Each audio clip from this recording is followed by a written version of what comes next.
for many people, especially people who are professional service providers, high-level consultants, those sorts of things. When they market, they believe that they have to show up with a certain professional veil, and that writing as they speak or showing up with personality or humor or all of those things is somehow going to be perceived as unprofessional. It's less about how I do it and more about, am I going to give myself permission to do it? I know so many coaches and consultants and professional service providers who will tell me that, once they're clients, I go out to lunch with them, I know all about their family, they know all about me, we have laughs, and yet they don't give themselves permission to behave that way when they're marketing. My best advice is practice getting over that. You have to stretch your comfort zone. The first times that you put emails out there that are feeling a little less professional, it feels hard. But the more you do it, the more you'll see people are responding to you, and people begin to look forward to the content that you're putting out there because they know it's not just the same old robotic, blah, blah, blah, information only garbage.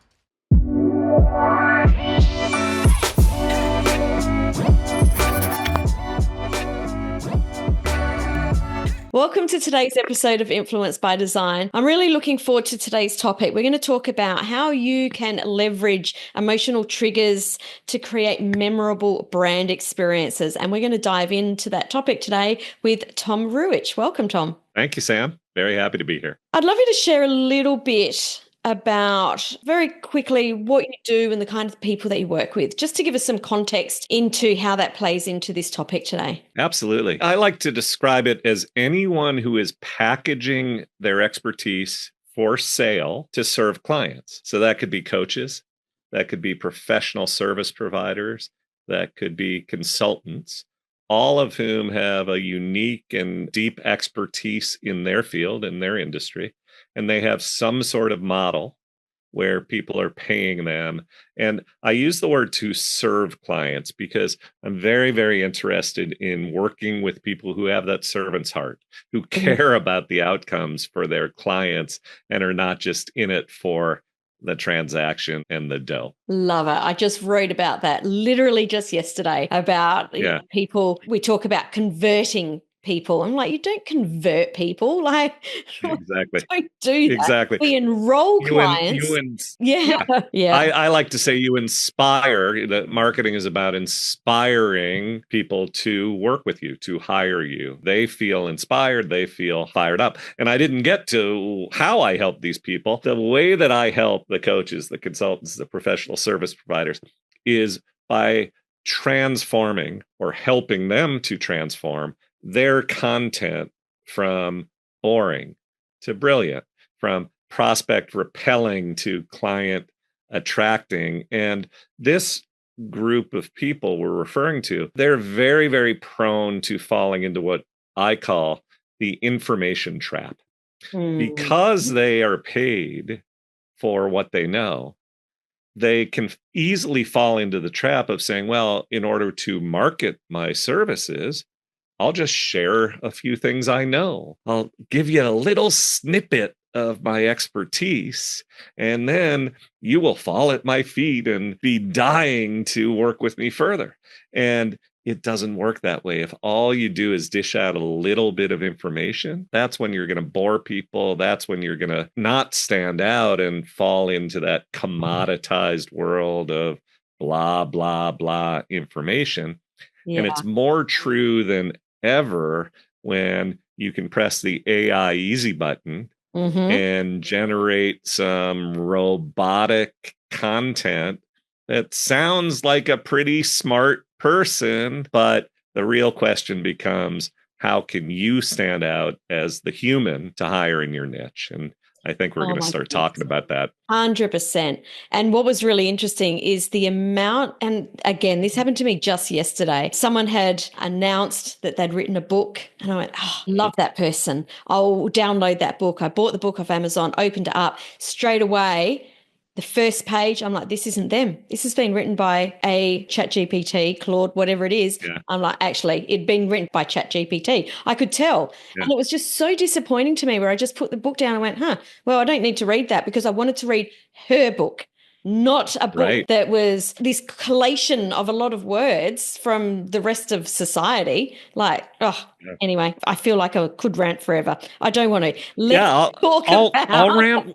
I'll rant with you a little bit on that. I write emails. I teach clients to write emails. I was in a workshop recently where a really smart person who's really good at writing emails was really pressing the idea that, wow, I use ChatGPT now to write my emails, and was encouraging all of the people in the room to do it. And I play with this from time to time, but every time I do it, it's not just that the output doesn't feel like me and doesn't sound like me and lacks that emotional depth that is so important in connecting with clients. It's that I feel myself losing that sense of connection and that sense of meaning in the work that I do. So, we're going to talk about emotional connection in a moment. It begins with being emotionally invested in creating.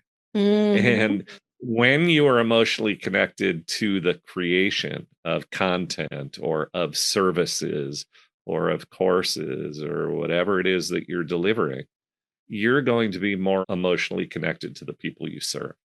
100%. Now, I do want to say I do use ChatGPT. If anyone's listening, they're like, I know Sam uses ChatGPT. I do. Yeah. I use it a lot, but I don't use it to write. I might use it for ideas. I might use it for frameworks. It might a way to get started in something, all sorts of ways, but I actually don't use it to write. And I think that's what we're going to dive into. Yeah, I think any business person who is refusing to use AI, period, is making an enormous mistake. The AI is an extraordinarily valuable tool for saving time and being more efficient, and even for assisting you as a writer. It can help you come up with some ideas. It can help you find that right turn of phrase from time to time. But at this point, I don't want to write a book or outline a course or do any of that stuff with AI. I think, again, you lose that emotional connection. Totally. So why do emotions play such a critical role in marketing? Let's dive into why this is so important and why you and I are already on our soapbox. Yeah, well, I mean, the bottom line is because emotions drive people to want to buy. Now, emotions, you often will hear people say that people buy on emotion. I believe that people lean forward and sort of get that hunger to buy based on emotion. And then sometimes the left brain and the logical stuff begins to kick in. But if you are marketing and you want to make that connection with the prospect, you can't just dive straight into, here are the features, here's why I'm better, here are the details, here are the numbers. You have to connect with their heart and drive their emotions if they're going to sit up and pay attention. And we have a little framework that we talk about when we're talking about creating content that attracts people. And it's 3 E's.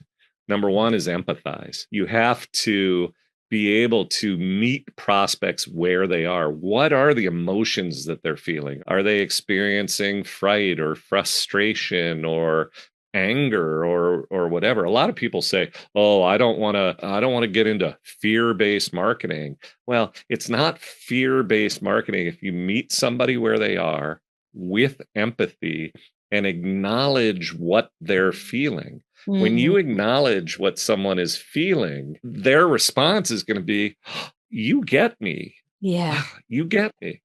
But what you don't want to do is then just do what some marketing and sales gurus, the bro marketers of the world say, which is put the knife in and twist it until they're bleeding.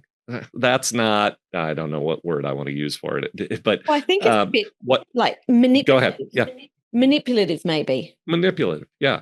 I think that's true. And a friend of mine and a mentor of mine, Dave D, says that the difference between manipulative, fear-based marketing, and productive and ethical marketing is intent. Mm. If your intent is to serve, to get them to a better place, to help them cross that bridge from wherever they are now to wherever they want to be, then meeting them where they are, acknowledging their fears, making the emotional connection is going to be the best way to do that. And then the second E of the three E's is envision. And this is what we're talking about. It's not enough to just say, oh, I understand what you're feeling. I understand your pain. I can connect with your emotion. You have to envision the other side of the mountain, the other side of the bridge. And you have to help them, oftentimes, help them see where it is they can go, what it is they can achieve, what it feels like, again, emotion, what it feels like to be on the other side and not be experiencing all of the frustration or pain or fear or whatever it may be. And then the third E is enable. How do you enable that journey? And now you're talking about a product or a service or whatever it is that you are connecting with. But it begins, you have to empathize and you have to envision. And those two things are very tightly wound with emotion.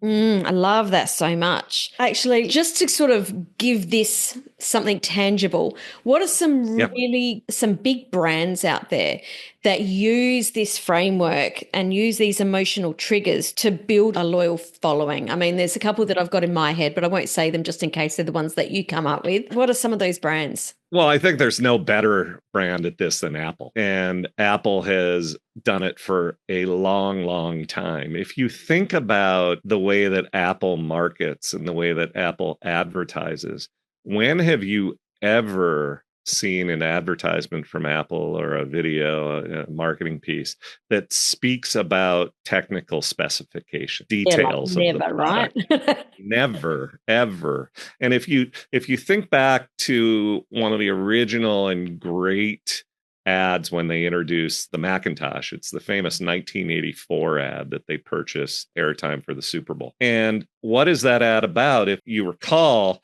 it's got a bunch of people and they're evoking a scene as if from 1984 and George Orwell and a bunch of people who are kind of just robotic, controlled by the state. And a woman barges into the hall while the dictator is droning on and on and on about compliance and being part of the single thing. I forget the language of the ad. And she literally runs down the middle of the room and throws a hammer into the screen, blows the place up. So you think about what is that? What are they doing? They're selling a computer. Well, what they're doing is they are selling a sense of rebellion, a sense of freedom, a sense of autonomy. And at the time, the big player in home computers was IBM. You bought an IBM PC if you wanted to have a computer at your house. And that was the metaphor. This is IBM, and they were saying to you, be a rebel, stand up against the man. And all of that is rooted in this emotional sense of, I don't like to be ripped off by the man. I don't want to be stuck with one choice. Nobody had any clue at that point, especially. Is this computer actually better than the one they're selling against? None of that. But they were striking right to the heart and to the emotion. And then as time went on and the reputation, people began to understand, oh, this is high quality stuff. But even after that, for the longest time, the debate about PCs versus Mac, I guess even today, that debate is still on. Right? But it's still on, but Apple does it really well. I'll share another Apple example. It's one that I have in my book, if you'd like me to. Yeah, absolutely. So this is an ad, and I encourage everybody to look this up, or I'm going to give you an opportunity to get a free copy of my book. You can read about it in the book. And the ad is called Bounce. And it never showed up on television, but it did show up on YouTube. And it was an ad that they put out for their AirPods when they first released the AirPods. And it's black and white. And the way the ad starts is they show this guy in a apartment in what probably is New York City or some city that looks like New York. And the guy is frowny, just dragging. And he's bouncing a tennis ball against the wall, sitting on his bed, just literally dragging his feet. And he finally pushes off the bed and grabs his suit jacket and looks at the mirror in the front hall of his apartment and literally pulls the sides of his mouth up to force a smile. And then he steps out of his apartment and puts the AirPods in, and the music starts, and he begins to bounce down the sidewalk. First, just bounce in his step, but then literally with these incredible visual effects, he like jumps up and hits one of those metal sidewalk basement covers that you see in big cities, and he bounces like 50 feet in the air, and he's flying and bouncing all over New York City. And the ad is not, again, saying a single thing about the specifications of AirPods or why AirPods are better than this brand or that brand, but it talks about and portrays an emotional transformation from down and out to up and at 'em, from dragging your feet to flying and bouncing. Emotional transformation. And it's saying when you pop in AirPods and fill your brain with music, this is what you're going to experience. It's selling the emotional transformation. And that's what great marketing does. Even if you're selling a product or service, you can sell an emotional transformation. Love that. It's really about diving into that story. I think Nike does it really well, or I think you say in the Yes, they do. Yeah. They do it exceptionally well. There is no one in the world that can inspire me to run except some of the Nike ads. I go, wow, Right. if they can do it, I can do it.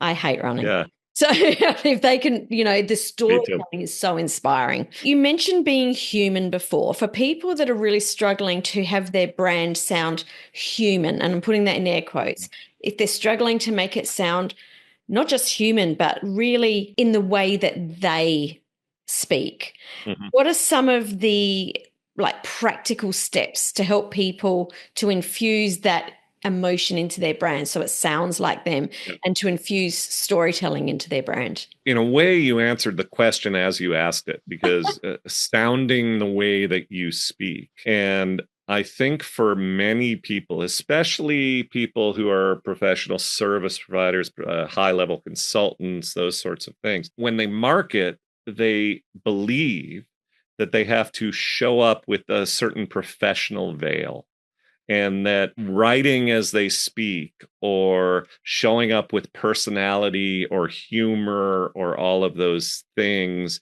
is somehow going to be perceived as unprofessional. And so it's less about how I do it and more about, am I going to give myself permission to do it? So if you can work on mindset, and I am a big believer in investing in mindset and working on limiting beliefs and really what drives you and what you're going for and all these things. I'm not a mindset coach, so I'll stumble over it if I go too deep into it. But you have to work on that mindset and give yourself permission to be yourself, to show up with the sense of humor and the personality and the joy that you have. Because in the end, I know so many coaches and consultants and professional service providers who will tell me that, once they're clients, I go out to lunch with them. I know all about their family. They know all about me. We have laughs. I send them cards. They know me and I know them, and we have relationships. And yet they don't give themselves permission to behave that way when they're marketing, for fear that somehow it's going to diminish them and their professional standing. My best advice is practice getting over that. You have to stretch your comfort zone. The first times that you put emails out there that are feeling a little less professional, it feels hard. You feel like you're out there. But the more you do it, the more you'll see people are responding to you, and people begin to look forward to the content that you're putting out there because they know it's not just the same old robotic, blah, blah, blah, information only garbage. Totally. When you were talking about that, I thought about the story of one of my clients popped into my head. And I'm going to use her words here. This is not the way I portrayed it. But she said to me, she does reels on Instagram and she says, oh, she loves doing daggy dancing. This is her words, not mine. Yeah. And she did a couple, and I'm like, man, you should lean into that.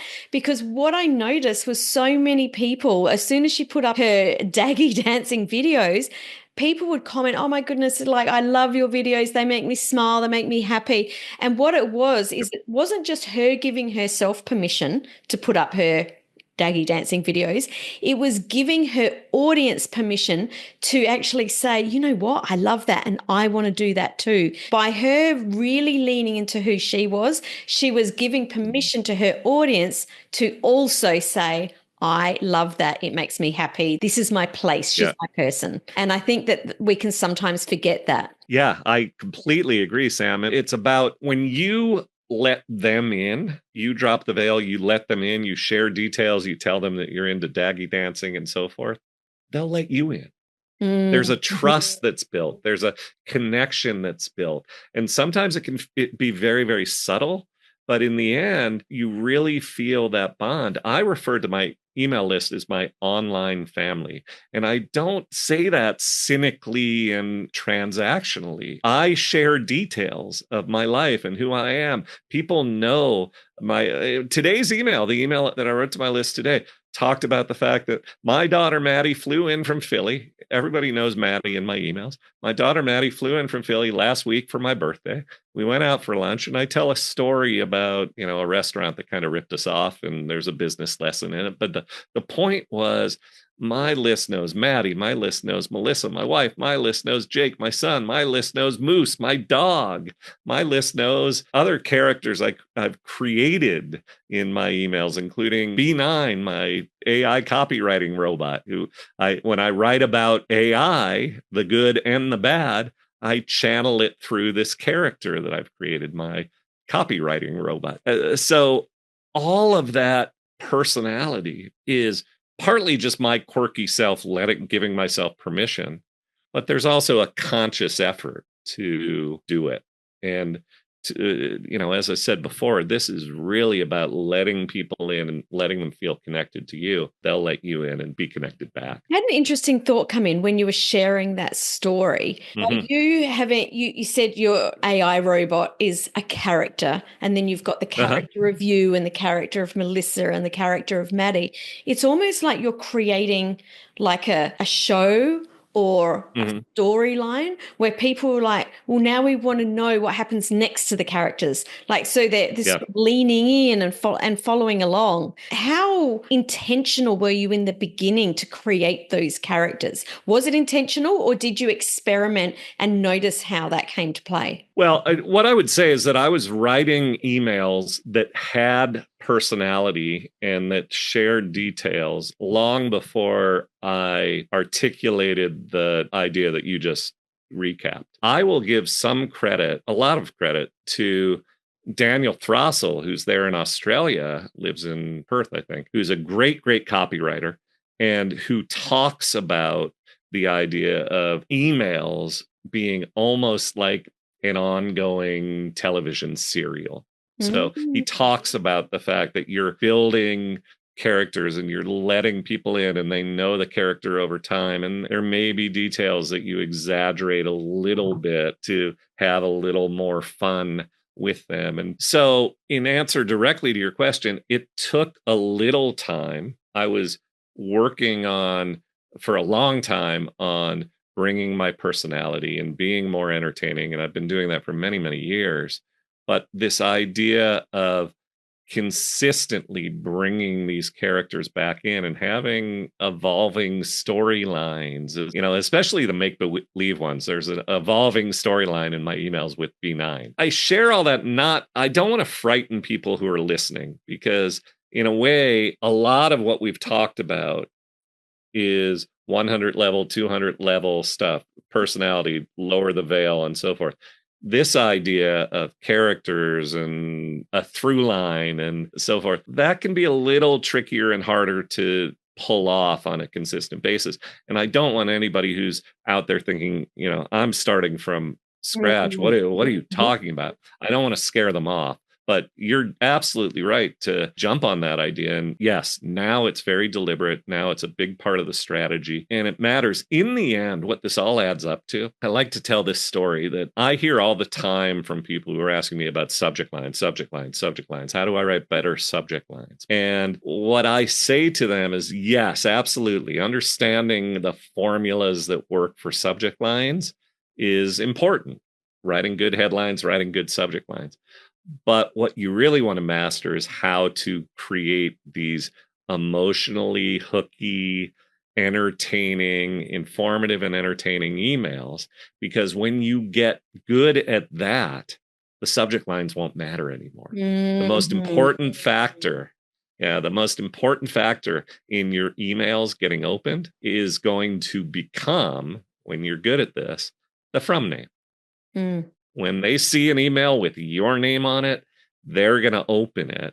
And that's the place you want to be, where they want you to be in their life and they look forward to hearing from you. And when they don't, they're wondering, well, where was your email today?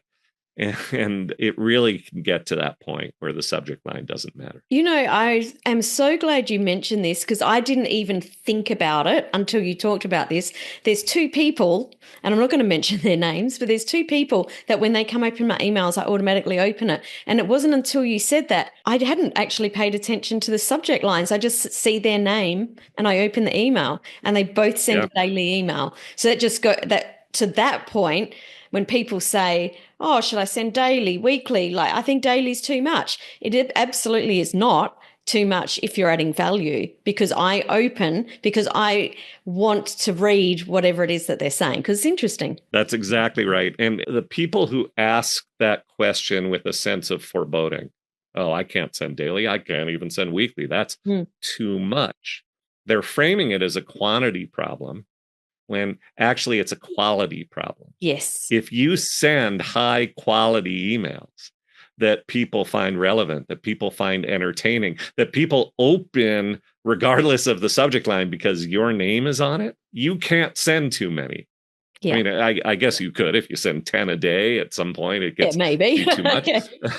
But daily emails, when I went from weekly a long time ago to thrice weekly a long time ago to daily, my open rates went up, my opt-out rates went down, my complaint rates went down, bottom line rates, sales, click-throughs and sales and enrollments and so forth went way up. And it's because people enjoyed the quality, looked forward to hearing from me, and were engaged time and time again. Does everybody read every email or every social post or watch every video? No. But if you can get to a point where you're putting content out there and people have a sense of, oh, this is going to be good. I'm opening Tom's email or I'm opening Sam's email or I'm watching Bill's video, whoever you may be. If you get to a point where your audience hungers to hear from you, you're going to be able to sell to them and serve them. You're serving them already when your content is serving them. And that's why they want to pay you to serve them more. You talked about for people that hunger to read the email, and that's what we've been just talking about. I know it. And obviously you and I are both on the same side here. You do need to practice. It's not going to be something that you can do right off the bat. But what are some ways that people can lean more into storytelling? And I guess what I'm asking here is, what sort of stories do we share? There are some stories that I read of people where I was just like, oh, that was too much. I did not need to know that. Right. What's that balance between a story that adds value and a story that's just like regurgitating all over you? It's a great question. And I used the phrase informative and entertaining a moment ago.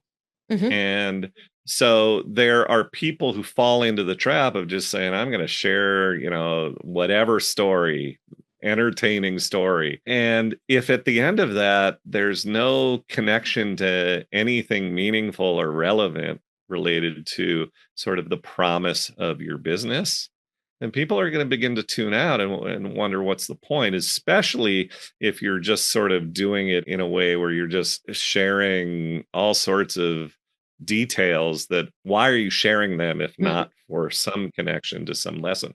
So a couple of things to keep in mind, especially if you're listening or watching and feeling like this sounds hard, I'm not sure where to begin. I love a quote from a copywriter named Eugene Schwartz, who was one of the great copywriters of the 20th century. And he said, copy is not written, copy is assembled. And I love that quote because at the heart of it, the meaning there is that this is not some mystical, magical art. This is a craft. It's an act of systematic assembly, meaning that if you can gather the building blocks, which don't require a muse to strike, do not require you to be some kind of creative genius, just require you to understand systems of what am I trying to build here? If you can gather the building blocks, then the business of creating an email or a social post or a video script or a webinar or whatever it might be becomes much more easy, simple, and your confidence and your consistency can grow. And so how do you define those building blocks? And it goes back to your question. We have a framework that we call the PLAN framework. And it's 4 letters. P stands for promise. So what is the promise that I am making in this email? So whether it's explicitly stated or it's just implied, there always has to be some relevant promise related to the purpose of your business. Go back to the Apple Bounce ad. What's the promise? Transform from dragging your feet to bounce in your step. That's a big promise, a big emotional promise. Second, L, what's the lesson? What must you know or do or get to enable that promise to occur? And in the case of a retail advertisement, the lesson is get AirPods and pop them in your ear. In the case, I'll demonstrate this with a business coach story. We work with a business coach who works with CEOs. And she wrote a blog post before she hired us. And the blog post was all about delegation. And it was a classic example of the information trap. I know how to delegate. I'm going to share some tips about delegation. People are going to be so impressed about my delegation tips that they're going to want to hire me. And here was the post. Delegation is a very important skill for CEOs to master. Here are 5 tips to delegate more effectively. Tip 1, tip 2, tip 3. There's no emotion. There's no promise. So when we sat down with her, we said, well, let's talk. Why delegation? What's the point? What's the promise that you're making to the people you're going to teach how to delegate? Oh, well, the promise is to escape the hamster wheel, to operate without the weight of everything depending on you. So transform from stress to relief, from stuck at the business 7 days a week to being able to, be free and have other people do the work for you. Again, emotional transformations. What's the lesson? Well, in order to achieve that, you have to learn to delegate. Here are some tips. That's P and L. What's A? A is the anecdote. Wrap it in some story. And now we're back to your question, which is how do you choose the stories?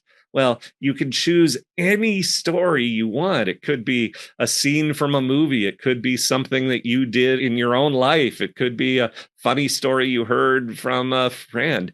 You can choose any entertaining anecdote you wish, as long as it serves as a vehicle to deliver the promise and the lesson. And so again, building blocks. And so we said to her, all right, great promise, avoid the hamster wheel or escape the hamster wheel and so on and so forth. Do you have any good stories about that about escaping the hamster wheel. Oh, Tom, I have a great story. One of my clients, he owned a business for 20 years. He never went on vacation longer than a long weekend for 20 years because he feared that all heck would break loose if he left. And when he ever went away for even a day, the phone would ring. Hey, boss, we need your help with this and that. And then he finally, after 20 years, took a 2-week vacation, went to the beach, had the time of his life. When he got back, the place was running like clockwork. The employees were fired up. And what a great story. So the blog post and the email, the subject line was how a stressed out owner, emotion, stress, stressed out owner let go and got away. That in itself is a little bitty story of transformation. And so people are going to read that. Anyone who is feeling like I'm stressed out, I'd like to let go, I'd like to get away. They read, and it starts with, I know a business owner who never went on vacation for 20 years. The story begins, and anyone who is a stressed out owner, a good prospect for her, is reading this thinking, wow, she gets me. She understands what I'm going through. And then you get to the part he went on vacation, and then there's a line. What changed? Well, he learned to delegate. And here are 5 things that he learned to do. Tip number 1, tip number 2.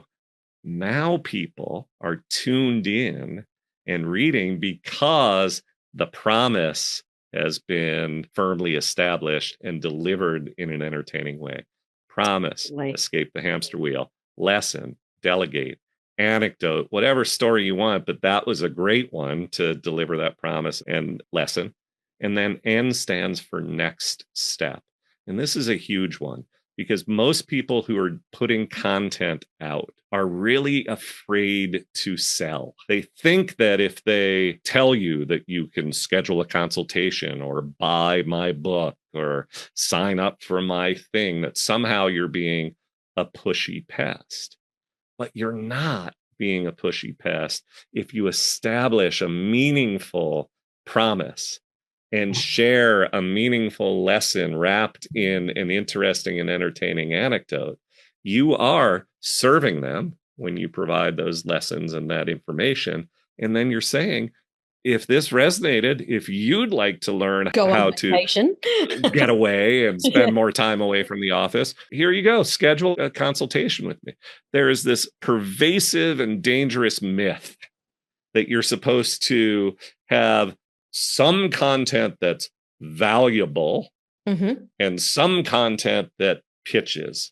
As if pitching is sharing a service or a product is somehow unvaluable. If you buy into that, your business is dead.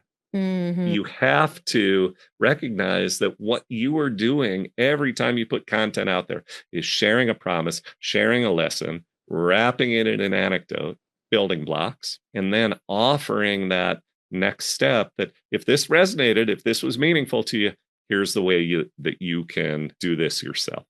Buy, schedule, whatever it may be. So 4 building blocks. You'll always know the story works if it's connected to a promise and a lesson. Love that so much. Now, you mentioned before that you have got a book, and that book is Story Power Marketing. Can you share a little bit about why would people want to get it? What will the reader get out of reading? So the subtitle of the book, I have it right here in my hand, is Proven Methods to Create Client Attracting, get more clients, profit generating content without getting stuck. I talked a moment ago about you don't need the muse. You don't need to be a creative genius. So many people, when they hear about creating content, creating more content, they feel like, I can't do that. It's hard enough. I sit in front of a blank computer screen and I'm thinking, once upon a time, now what? It's hard. And blank page, then I push and then I push the AI easy button and I generate content and somebody tells me I sound like a robot.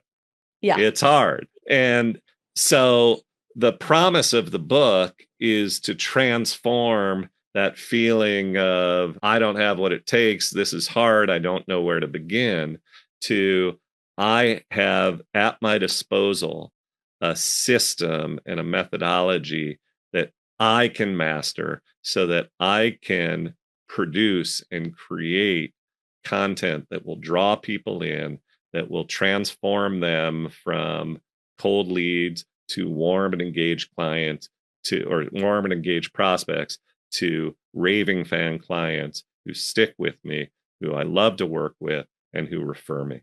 And in the end, it's all about how can you create content with personality in ways that don't feel so darn hard and actually can be done in a systematic way where you even can delegate bits of it to people and just make the whole thing so much easier.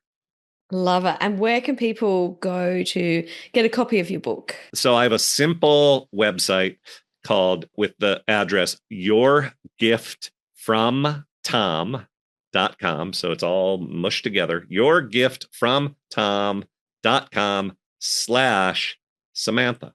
yourgiftfromtom.com/Samantha. That will take you to a page where you can get a free copy of the book, a PDF copy of the book. And then if you want to buy a copy, it's available, the paperback copy or Kindle copy, it's available on Amazon. And you also could go to storypowermarketing.com if you're intrigued and want to sign up for my, I call them my never boring week daily emails at storypowermarketing.com. Love it. And of course, if you're on the treadmill right now or driving the kids to school, then that link will be right below wherever you're listening. Tom, thank you so much for coming on today. You've shared so much value. I think that if anyone or whoever listened to this episode is stuck writing, I'll be extremely surprised. There was just so much actionable content there. So thanks for coming and sharing. Sam, thank you.